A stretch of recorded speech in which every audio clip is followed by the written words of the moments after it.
el libro de los Hechos,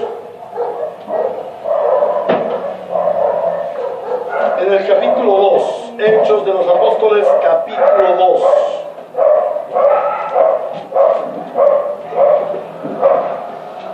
Vamos a ir al versículo 42. Hechos 2, 42.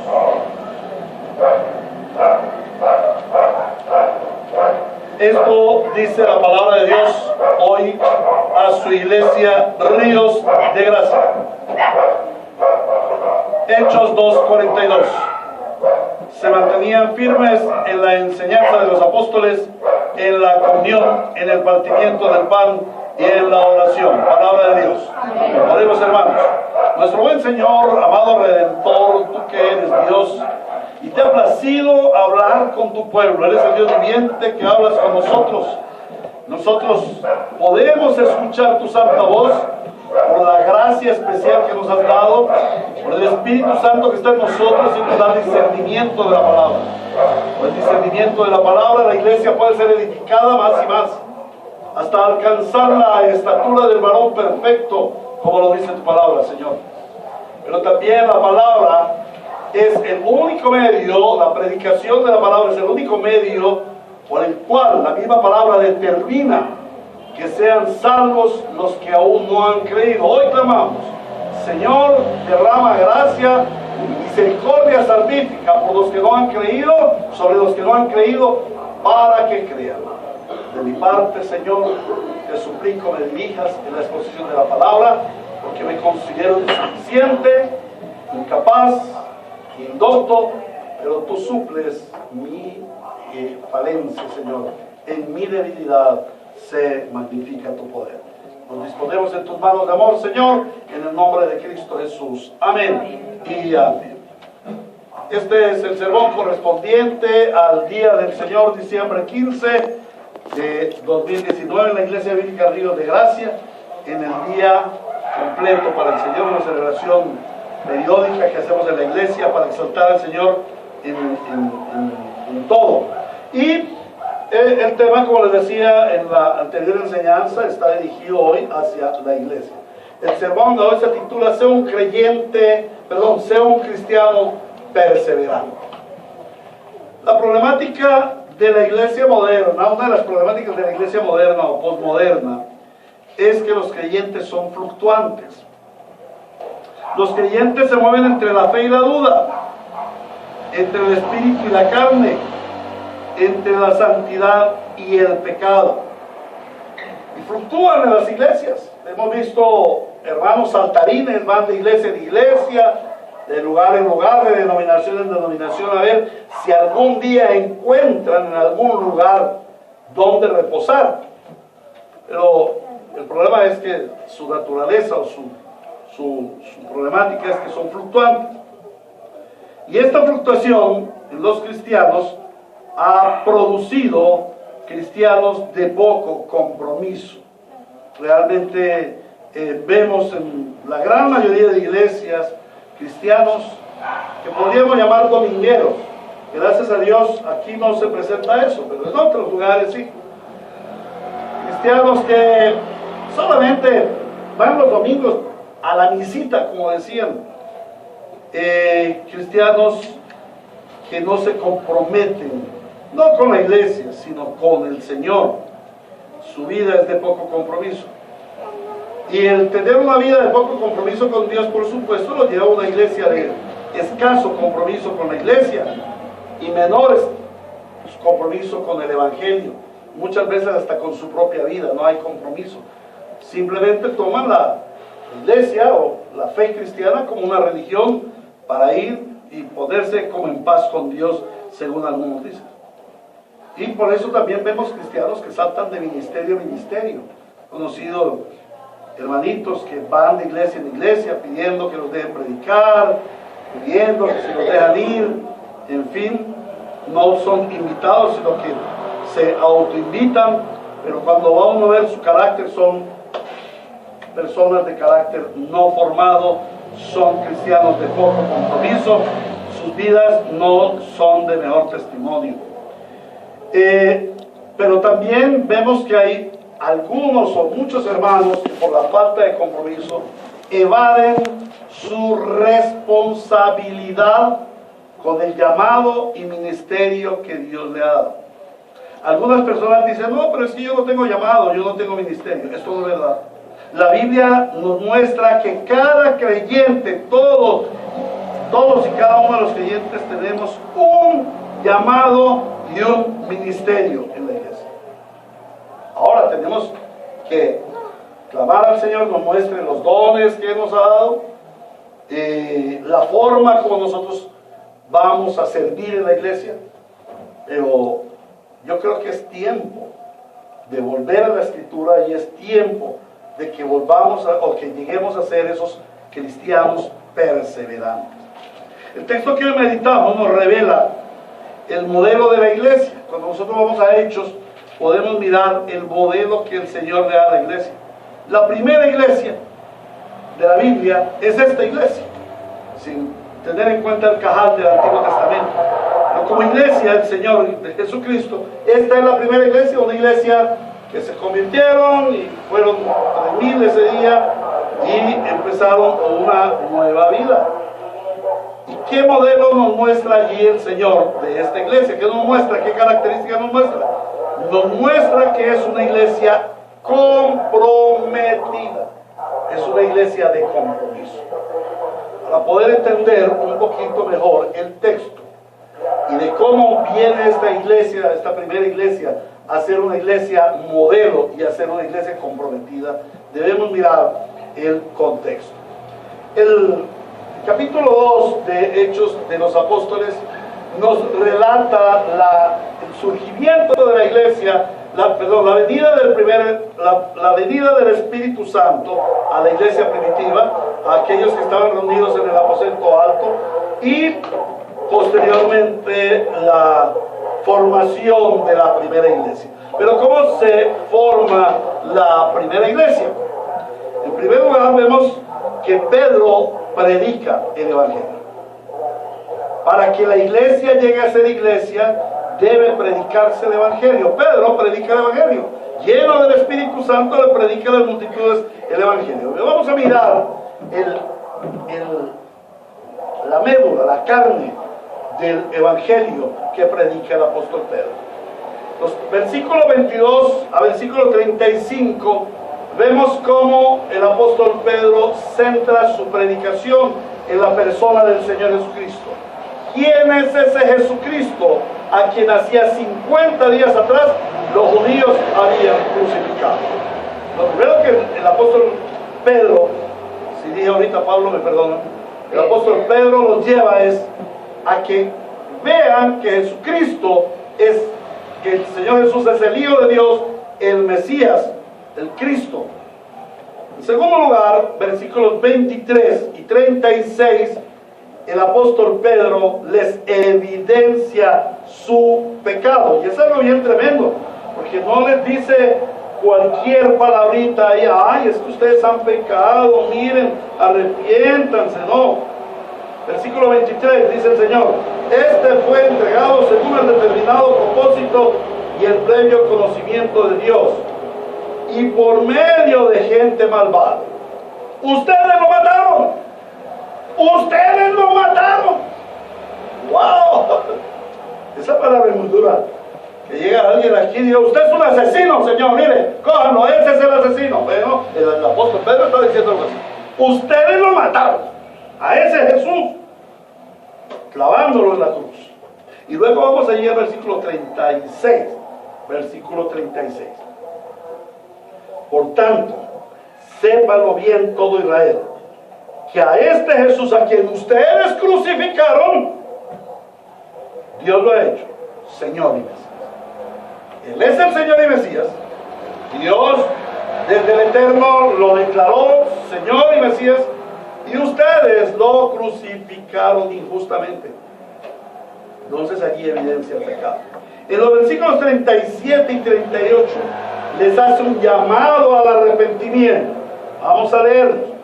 Cuando oyeron esto, todos se sintieron profundamente conmovidos y le dijeron a Pedro y a los otros apóstoles: hermanos, ¿qué debemos hacer?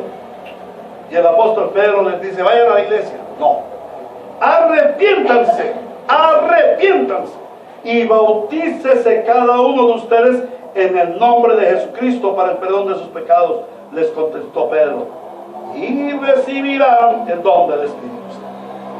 El apóstol Pedro le lleva arrepentimiento.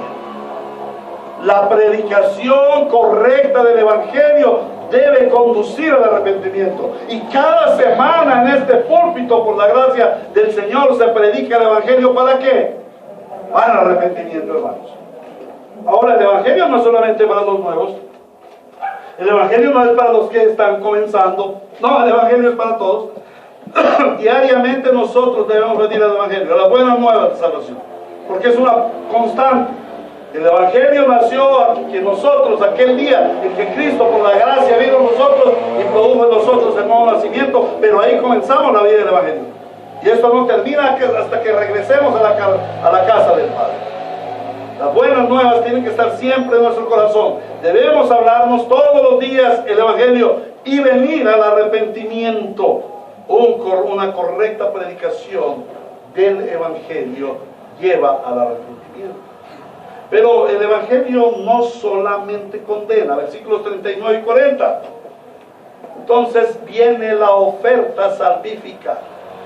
La predicación del Evangelio debe ofrecer al pecador la salida. ¿Y cuál es la salida? Jesucristo el Señor, y solamente Jesucristo el Señor. Y es lo que dice aquí el apóstol: en efecto, las promesas para ustedes, para sus hijos y para todos los extranjeros, es decir, para todos aquellos a quienes el Señor nuestro Dios quiera llamar. Y con muchas otras razones les exhortaba insistentemente: sálvense de esta generación perversa. Entonces el apóstol Pedro predica el Evangelio. Y así debemos predicarlo. La iglesia debe, hoy, 2000 años después, tenemos que seguir predicando exactamente ese mismo Evangelio. Pero ¿qué haces? ¿Qué sucede? Versículo 41. ¿Qué sucedió tras la predicación del Evangelio? Así pues, los que recibieron su mensaje creyeron y fueron bautizados. Y aquel día se devolvieron para sus casas a ver televisión. No, aquel día se añadieron a la iglesia. Se añadieron a la iglesia unas 3,000 personas. Se unieron. Vinieron a formar parte con esa iglesia chiquitita que había. Con esa iglesia de 120 personas que había en esa época. Allí estaban reunidos. Y el apóstol Pedro les predica el Evangelio. Y ese día, por la llenura del Espíritu Santo en los del aposento alto, en los apóstoles, por la predicación del Evangelio, una predicación correcta, la gente se compunge y dice: ¿qué vamos a hacer ahora? Se arrepienten de sus pecados, claman por la salvación, y allí está el Señor Jesucristo dándoles salvación, y el fruto de la salvación es que ellos se unen a la iglesia, se forman en una unidad. ¡Oh, qué avivamiento! Ojalá y el Señor conceda a las iglesias de nuestros tiempos el que hayan avivamientos de esta manera, hombres y mujeres en oración, separados para Dios, en medio de toda esa fiesta que estaban allí en el día de Pentecostés, la fiesta nacional, la gente contenta en las calles y todo eso, hasta los tildaron de borrachos aquellos, pero ellos estaban en la presencia del Señor, orando, y viene el Espíritu Santo y llena a esas personas. Nosotros ya estamos llenos del Espíritu Santo. ¿Qué nos falta? Ir a predicar el Evangelio con ese poder que el apóstol Pablo, con esa convicción, que el apóstol Pedro, con esa convicción que el apóstol Pedro estaba llevando el Evangelio, y con ese orden, sin faltar a nada, y la gente se convierte.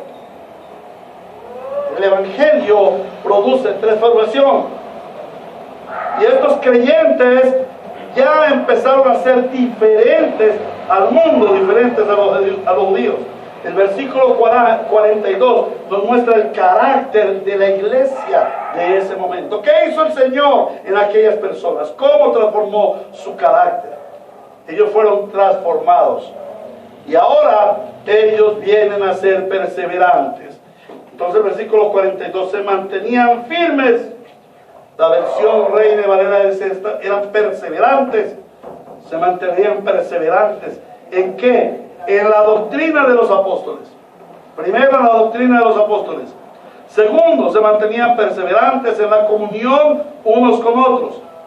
Tercero, se mantenían perseverantes en la celebración del culto y la celebración correcta de los sacramentos y la administración correcta de los sacramentos. Y en cuarto lugar, se mantenían perseverantes en la oración. Estos son los 4 aspectos del carácter del cristiano verdadero que meditaremos hoy. Pasemos pues a mirar en primer lugar lo que nos dice el Espíritu Santo, que eran perseverantes en la doctrina de los apóstoles. Aquellos recién convertidos no se quedaron allí en la fe, en una emoción, como en algunos lugares, levante su mano, y la emoción, la gente levanta su mano, pero salen y siguen siendo los mismos pecadores. No, aquellas personas, por la obra del Espíritu Santo, dieron evidencia en su fe, fueron transformados y se convirtieron en unos cristianos perseverantes. ¿Qué quiere decir esa palabra perseverante? Significa permanecer. Permanecer, de hecho es la palabra que se usa en la Reina y Valera. Permanecieron, eran constantes, firmes, no fluctuaban entre dos aguas. Ellos no empezaron a buscar: somos judíos, somos cristianos, somos pecadores, somos santos, ¿vamos a la iglesia? No vamos a la iglesia. No, ellos eran firmes, firmes. Cosa que le falta a la iglesia de hoy en día, cosa que nos falta a los cristianos de nuestro tiempo: firmes en nuestra fe, firmes en nuestra convicción. Que se muevan los cielos, que se conmueva la tierra, caiga terremotos, lluvias, vengan lo que venga, el cristiano permanece firme. Hoy en día no. Hoy en día abrimos el Facebook, abrimos la internet, hay un mensajito por ahí que nos llama la atención y allá corremos tras el pecado. Hay otro mensajito allá de alguna nueva doctrina y allá corren hacia la nueva doctrina. Cristianos fluctuantes, porque no permanecen firmes, no están en la fe, en la doctrina de los apóstoles.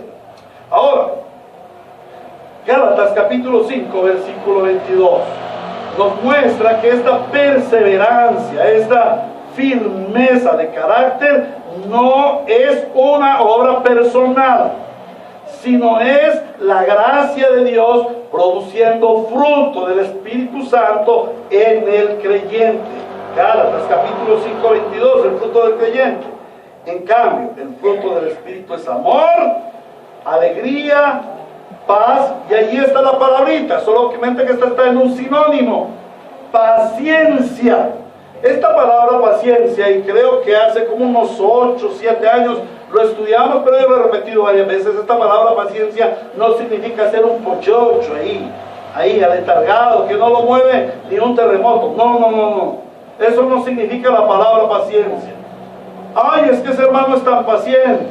Parece un caracolito ahí, o una tortuguita, caminando despacio. Ay, es que él es muy paciente. No, eso no es paciencia, eso es lentitud. La paciencia, allí la palabra paciencia habla de perseverancia, de constancia, de firmeza de carácter. Y es un fruto producido por el Espíritu Santo. A veces nosotros decimos: no, el Espíritu Santo está en mí. Bueno, muéstrame el fruto. Muéstrame el fruto. Pastor, ¿y yo cómo sé si soy redimido o no soy redimido? Pastor, ¿y yo cómo sé si el Señor me eligió? Es muy sencillo. Estás produciendo fruto del Espíritu Santo. ¿Eres perseverante? ¿Eres constante? ¿Eres fiel? Es fruto del Espíritu Santo. Es la presencia de Cristo en ti lo que te hace perseverante. Tú no puedes decir: es que yo soy cristiano, si no eres perseverante. ¿Cómo vas a decir que eres un cristiano si no eres perseverante? Ahora, esto no es una condenación, esto es una exhortación.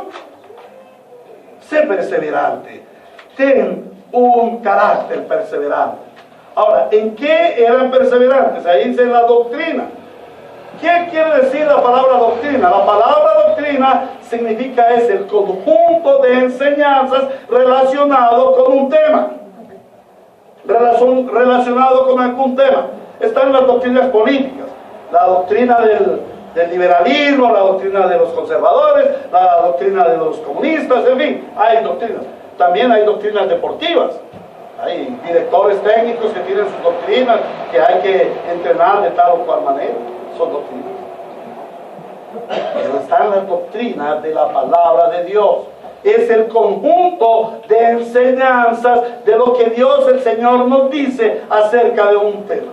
Esta mañana en la iglesia hermana estaba enseñando precisamente la doctrina acerca de lo que dice el Señor acerca del nacimiento del Señor Jesús.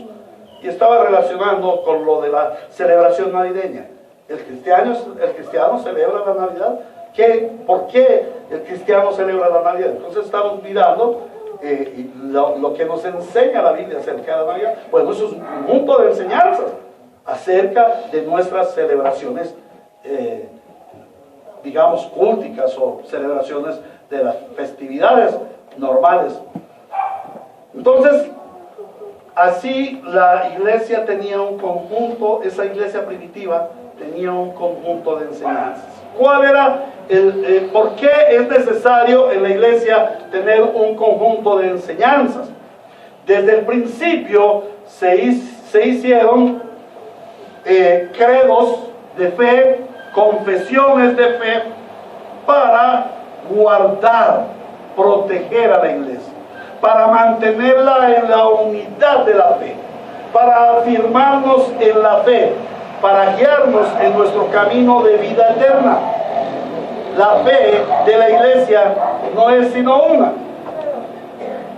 No hay diferentes fes en la iglesia. No hay una fe en la iglesia de allá, otra en la iglesia de allá, otra en la iglesia de China. No, la fe de la iglesia debe ser la misma, la fe bíblica, no hay otra. El que se salga de la Biblia se ha desviado de la fe. Se ha desviado de la fe.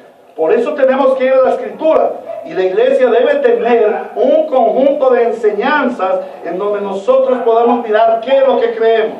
Y de hecho, nosotros como iglesia somos una iglesia confesional. Tenemos ese cuerpo de doctrina. Nosotros somos una iglesia que con toda seguridad podemos decir somos doctrinales o doctrinarios, como se nos quiera llamar. Tenemos un conjunto de doctrinas que nos guían, que nos protegen, que nos afirman como creyentes. ¿Amén? Ahora, dice allí que aquellos perseveraban en la doctrina de los apóstoles. Los apóstoles se inventaron cosas nuevas. No, los apóstoles, ¿qué enseñaban? ¿Cuál era la doctrina que tenían los apóstoles en su conjunto? ¿Por qué no dice allí que la doctrina de Cristo? Bueno, porque los apóstoles tenían la doctrina de Cristo, pero los apóstoles, como esos fundamentos de la iglesia y que iban a ir a los diferentes lugares, tenían la unidad de doctrina. ¿Y cuál es la unidad de doctrina? Cristo. Mateo capítulo 28, versículos 18 al 20. Mateo capítulo 28, versículos 18 al 20. Allí nos habla de doctrina. Algunos pensarán que es evangelismo, pero aquí nos habla de doctrina. Jesús se acercó entonces a ellos y les dijo: se me ha dado toda autoridad en el cielo y en la tierra, por tanto vayan y hagan discípulos de todas las naciones, bautizándolos en el nombre del Padre, del Hijo y del Espíritu Santo, enseñándoles, adoctrinándoles, enseñándoles a obedecer ¿qué? Todo lo que les he mandado. Toda la doctrina que ellos habían recibido, el Señor les dijo: vayan a enseñar eso mismo.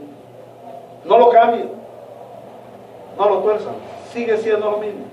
Por eso aquellos apóstoles tenían exactamente la misma doctrina. Y luego allí nos dice que era la doctrina de los apóstoles. ¿Y cuál era la doctrina de los apóstoles? Lo mismo que vimos en Mateo 16, 16 al 18. ¿Y quién dicen ustedes que soy yo? Tú eres el Cristo, el Hijo de Dios viviente. También lo dice Juan 6, 66 al 69. Tú eres el Cristo. ¿Cuál es la doctrina de los apóstoles? Estábamos predicando a Cristo, el Hijo de Dios, nuestro Redentor, que fue a morir en la cruz para el perdón de nuestros pecados, pero que al tercer día resucitó de los muertos y hoy vive y está sentado a la diestra de Dios Padre. Eso es lo que ellos enseñaban, no otra cosa. Como iglesia nosotros tenemos nuestra doctrina, la doctrina del Señor Jesucristo. En conclusión, los cristianos de la iglesia primitiva estaban comprometidos y eran perseverantes en la palabra, en la doctrina. Aprendían lo que los apóstoles enseñaban. ¿Y qué enseñaban los apóstoles? Lo que aprendieron de Cristo. Eso es lo que debemos enseñar nosotros, lo que aprendimos en la Biblia de los apóstoles, que ellos a su vez lo aprendieron de Cristo. Ahora, segundo lugar, perseveraban en la comunión unos con otros. Y aquí vamos a patinar en lo mismo que estuvimos hablando en la primera enseñanza. Estaban firmes, no fluctuaban, eran constantes. Su nueva naturaleza era evidenciada por su transformación. Eran cristianos que perseveraban en la comunión unos con otros. No era una comunión dominguera, no era una comunión de vez en cuando, era una comunión permanente. Vamos a volver allí a Hechos capítulo 2. Hechos capítulo 2. Y vamos a ver en el versículo...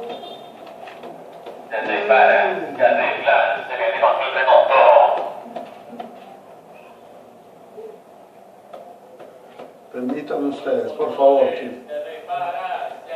Todos los creyentes estaban juntos y tenían todo en común, vendían sus propiedades y posesiones y compartían sus bienes entre sí según la necesidad de cada uno. No dejaban de reunirse en el templo ni un solo día.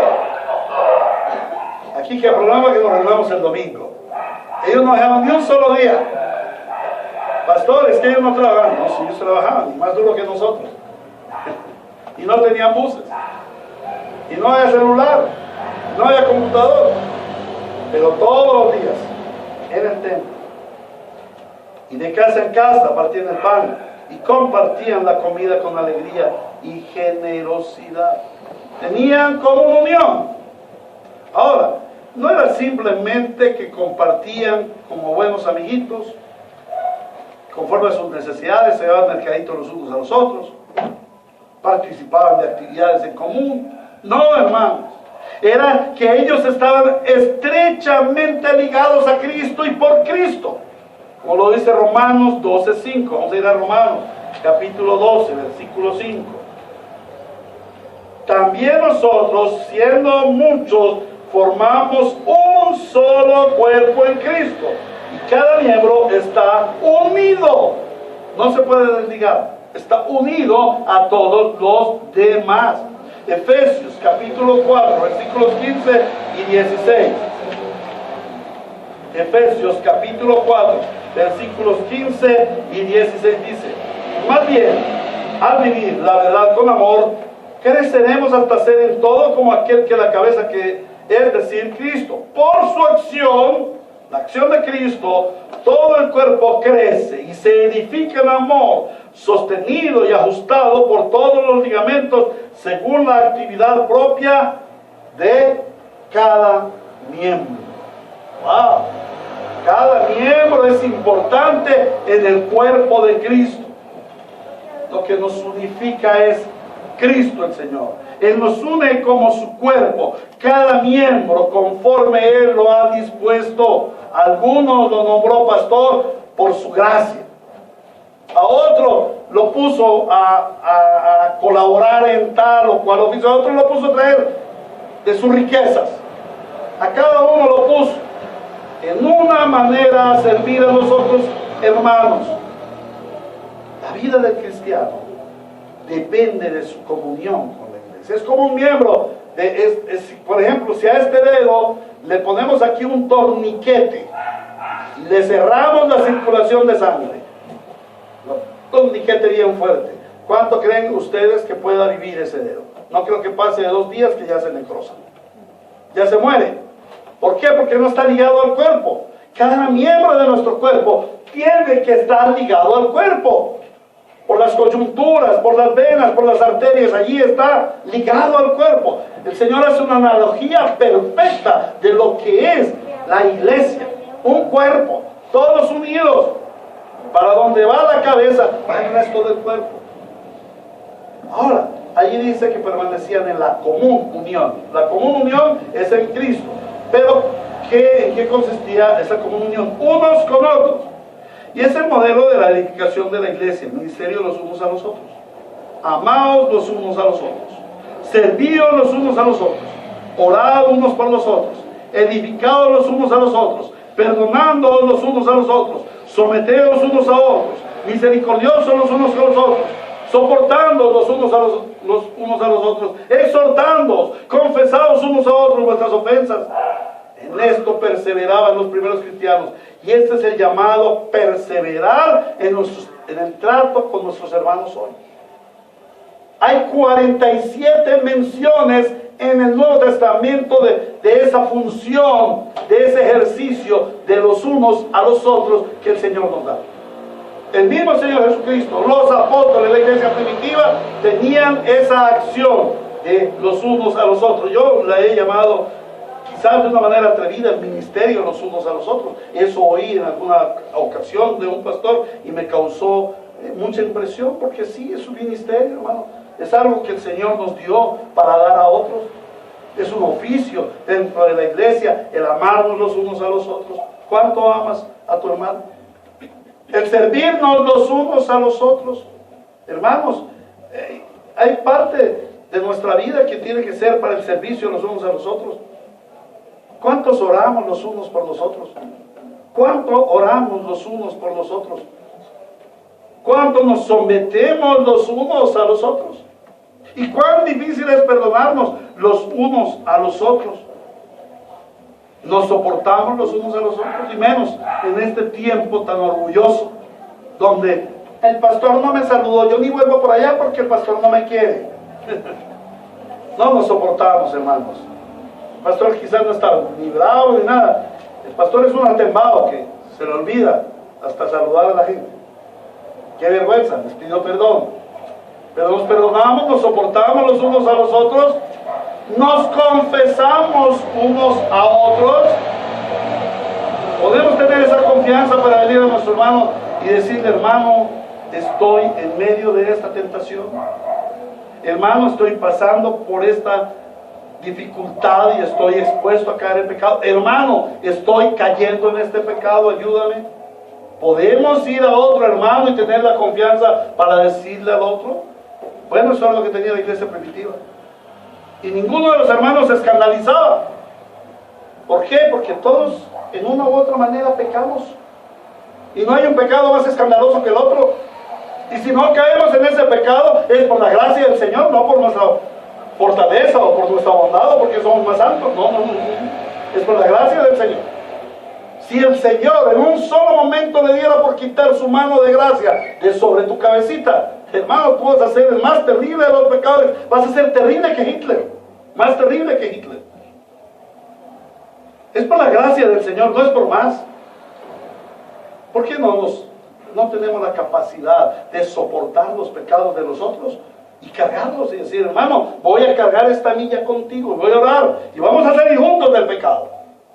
¿Cuántos tenemos esa disposición y esa disponibilidad? Bueno, eso es lo que hacían los hermanos de la iglesia primitiva. Y por eso se predicaba y venían multitudes. Aquí en Hechos 2 eran 3,000, pero ya si tú vas al 5 eran 5,000. Y si tú vas más adelante ya eran 10,000 y luego eran incontables. Eran incontables. Y después el evangelio se propagó por todo el mundo. Y hoy día el evangelio ha llegado a muchos rincones de la tierra y miles, millones de gentes por la gracia del Señor y por la predicación del evangelio hemos venido. Qué bendición, hermanos, tener esa unción, ese poder que en esa época tuvieron nuestros hermanos. Hermanos, debemos ser perseverantes en nuestra comunión unos con otros, ya que juntos vamos por el mismo camino hacia el mismo destino. ¿Por qué no vamos a pisar la manguera entre nosotros? Si primero somos hermanos, somos del mismo cuerpo, vamos hacia el mismo lugar, tenemos las mismas luchas, ¿qué es lo que tenemos que hacer? Unirnos para caminar juntos el mismo camino, en la unidad de la doctrina, pero también en la comunión de los hermanos. Y luego el Señor nos habla de un tercer aspecto.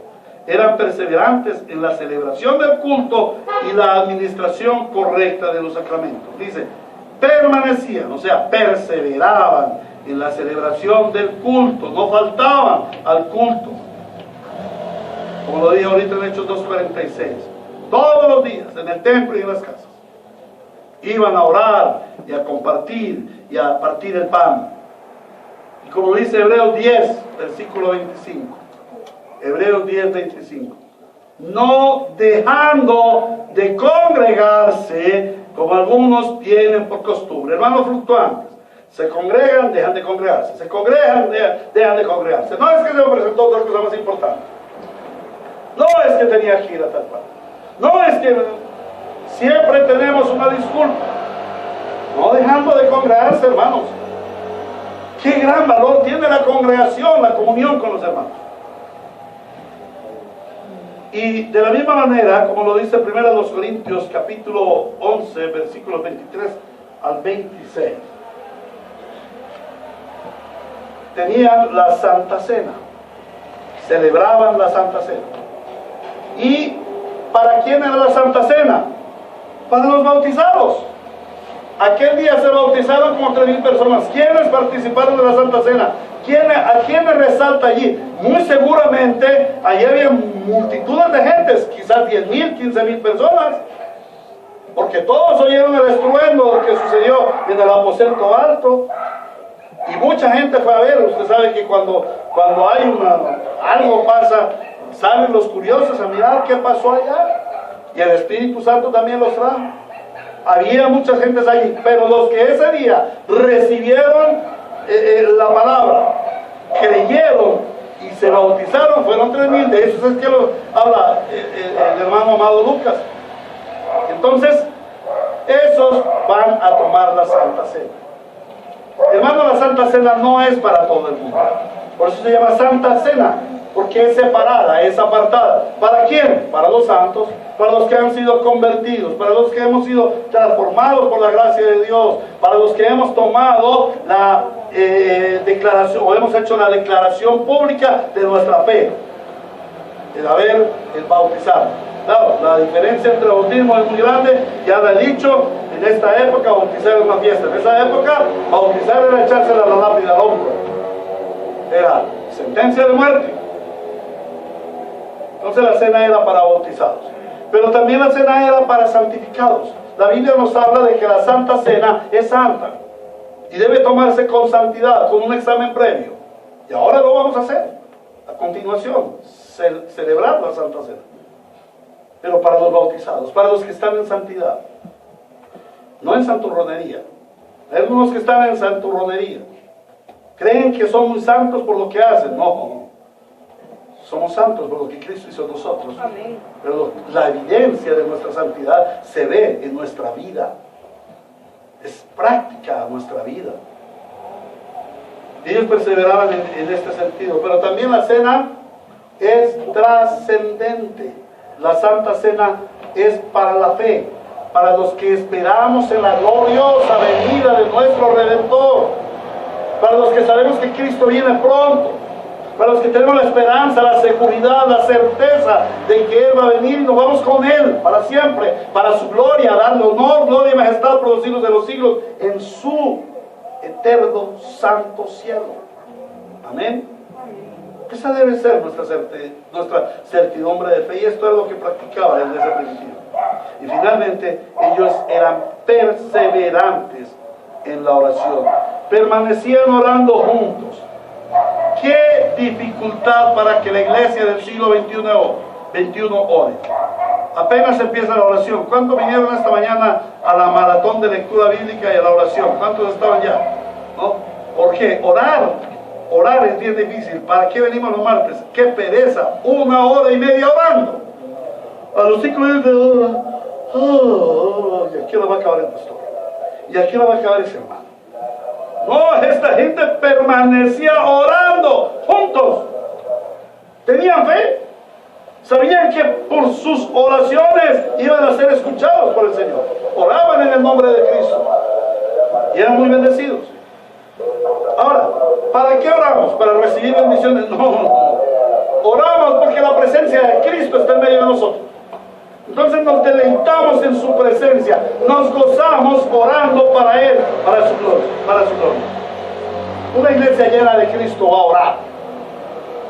¿Cómo vemos que una iglesia no está llena de Cristo? Porque los hermanos no oran, no tienen intimidad. Quiero decirles algo, hermanos, la oración no es requisito de la iglesia, mucho menos de esta. Aquí no es requisito orar. Aquí no es requisito orar. Hermano, aquí la oración es consecuencia.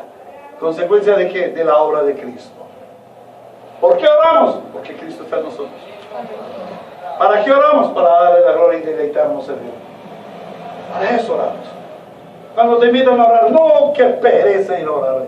Saqué tiempo para orar, no, yo a dormir, a ver las noticias, no, hermanos, es el mejor tiempo para estar con el Señor en medio de su pueblo. Cristo el Señor nos está llamando a su intimidad.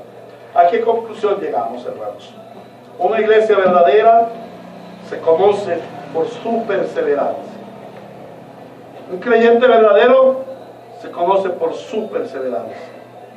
Entonces surge la pregunta, hermano, ¿cuán perseverante eres en tu fe? Tú dices tener fe.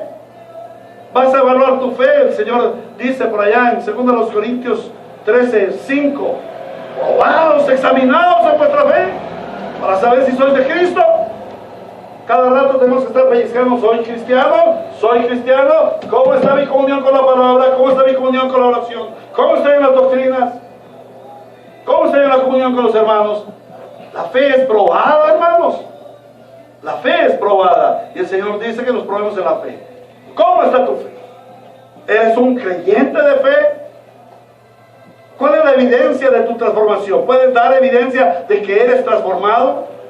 Como aquellos primeros discípulos fueron transformados y perseveraban en la doctrina, perseveraban en la comunión, perseveraban en las oraciones, perseveraban en el partimiento del pan, no faltaban a los cultos. Eres un verdadero miembro de la iglesia local, de la iglesia Ríos de Gracia. ¿Puedes considerar un verdadero miembro?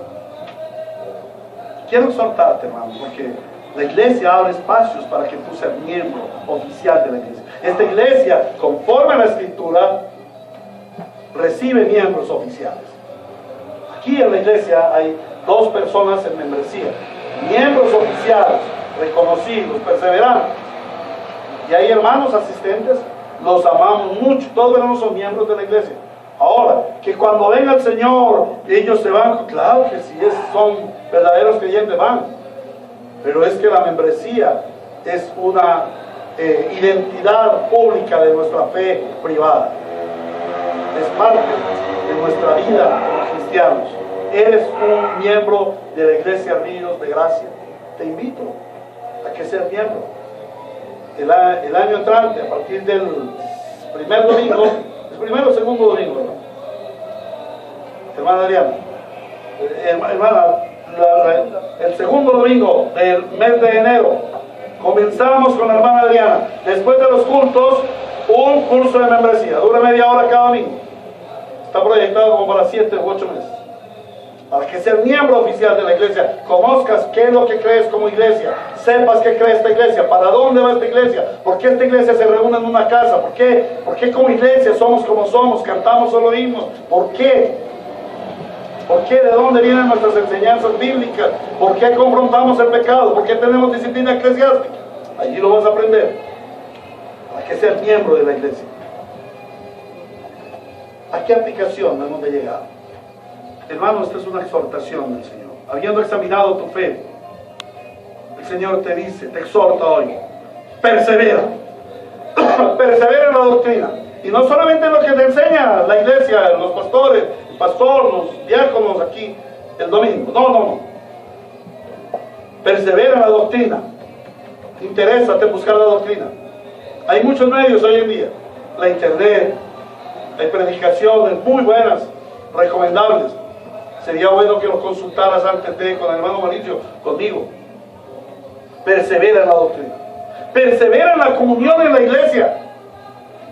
Hermano, no puede haber nada más importante en el día del Señor que venir a ver a Cristo. ¿O quieres ir a ver de acá a un supermercado? ¿O quieres ir a ver de acá un televisor cuadrado? ¿O quieres ir a ver de acá una lavadora? No puede haber nada más importante en tu vida el día del Señor que venir a contemplar a Cristo, recibir su gracia, disfrutar de su presencia y de sus dones derramados en abundancia. Por eso muchos cristianos que son fluctuantes no reciben bendiciones del Señor y después andan llorando como pollitos. Ay, ¿por qué el hermano sí le da y a mí no? ¿Por qué el hermano sí crece y yo no? Porque son fluctuantes. Hermanos, sé perseverante, sé firme en la comunión en la iglesia. Comparte la vida de la iglesia. Vive, siente pasión por la iglesia. Sé perseverante en la celebración del culto. Participa del culto. La diferencia que hizo la reforma en la celebración cúltica es que la reforma trajo la participación de los santos en el culto. Anteriormente el culto en la iglesia romana no lo hacía sino el cura, de espaldas a la gente porque la gente no era digna de que la miraran. ¿Sí? En latín nadie entendía, en cánticos gregorianos que nadie entendía. Y la reforma trajo la palabra en la lengua de cada nación, de cada pueblo. Traducción de la Biblia para que el pueblo tenga la palabra de Dios. Al conocer la palabra de Dios, el culto cambió. Somos participantes, todos cantamos en la iglesia. Leemos la palabra. Participamos de las enseñanzas. Preguntamos. Somos participantes de la iglesia, oramos juntos. Es muy diferente al culto de la tradición. Tenemos una iglesia, al modelo bíblico, una iglesia en la cual somos participantes. Participas, sé perseverante en la participación de la celebración del culto. Y ve a la correcta administración de los sacramentos. Si no eres bautizado, eres un verdadero creyente, procura bautizarte pronto. También el año entrante queremos tener el tiempo de bautismos. Finalmente, persevera en la oración. Persevera en la oración. Privada y comunitaria. En otras palabras, aquí la palabra es compromete. Estamos terminando un año. Más tardecito vamos a ver una evaluación de la iglesia. Estamos terminando un año. Quizás para algunos fue muy bueno, para la iglesia, gracias a Dios, permanecemos firmes en la fe, en la doctrina. Pero es tiempo de evaluación. Al finalizar un año nos llama a evaluación. Evalúa. Y esta es una meta para el año entrante. Lo más pronto posible. Todavía quedan 2 domingos de este año. 2 o 3 domingos. 2 domingos de este año. Todavía queda tiempo para que en este año te comprometas. Te comprometas. Te comprometas. Cristianos comprometidos. El cristiano modelo de la Biblia es un cristiano modelo, es un cristiano comprometido. El que quiera ser mi discípulo, ¿qué? Niéguese a sí mismo, tome su cruz y siga. Y no es un asunto de tomar la cruz y dejarla a la cuadra. No le ayudes a llevar la cruz al Señor. Toma tu cruz, sigue, dice el Señor. No lo digo yo. El cristiano se evidencia por su compromiso con la fe, con la palabra, con la iglesia, amén, con su familia. Vamos a orar, hermanos. Al Señor Dios sea su gloria por siempre en la iglesia. Cristo sea la gloria en la iglesia bíblica Ríos de Gracia por siempre, por los siglos de los siglos. Y que la iglesia bíblica Ríos de Gracia sea una iglesia comprometida, compuesta por miembros comprometidos. Como cada miembro de nuestro cuerpo está comprometido con todo el cuerpo, es parte fundamental para el cuerpo. Desde los más sencillos, de los más viles, desde la uña. Todo tiene un propósito en nuestro cuerpo. Que asimismo la iglesia sea funcional en la unidad del cuerpo, te lo suplicamos. Padre Dios, gracias por darnos una iglesia. Gracias por darnos a la iglesia Ríos de Gracia. Queremos ser una iglesia como tú quieres que sea, como tú nos diste el modelo bíblico, que cada creyente sea como ese creyente del Hechos de los Apóstoles 2:42, un creyente comprometido en la doctrina de los apóstoles, comprometido en la oración, comprometido en la comunión los unos con los otros, comprometido en la celebración del culto y la correcta celebración de los sacramentos. Ayúdanos, Señor, a ser esa iglesia comprometida contigo. una iglesia que sea luz, una iglesia que sea sal en esta tierra, una iglesia que evidencie públicamente que Cristo está aquí presente. Gracias, Señor, porque veremos tu gloria en medio de nosotros. Gracias, Señor, porque tu palabra no vuelve vacía, sino que produce el fruto para que tú la enviaste. Y, Señor, que hayan cristianos perseverantes, cristianos que seamos comprometidos en la fe. Te damos muchas gracias por este tiempo en Cristo Jesús nuestro Señor. Amén y amén.